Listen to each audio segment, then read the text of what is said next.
СДСМ ќе помине лошо ако го напушти парламентот или не учествува на избори, смета премиерот Христијан Мицковски, коментирајќи ги најавите од партијата и на поедини пратеници од неа.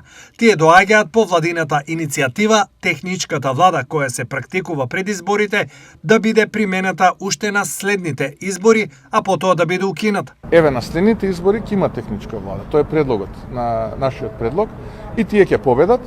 И веќе следните избори по нив, кога ние ќе бидеме опозиција, за нас ќе важи. Сега почесно од овој пристап нема, јас мислам, нели?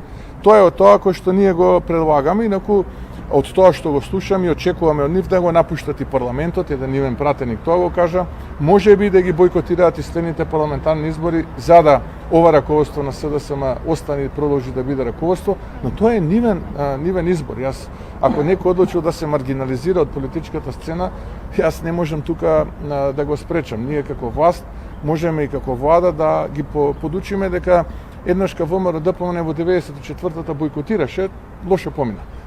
Но со тоа што лошо помина ВМРО, помина и лошо Македонија, бидејќи тогаш по мене се случи главниот удар врз правосудниот систем во Македонија, кога стотици суди во еден ден практично беа избрани во македонскиот парламент, кога една политичка опција имаше мнозинство и до ден денеска трае тој избор.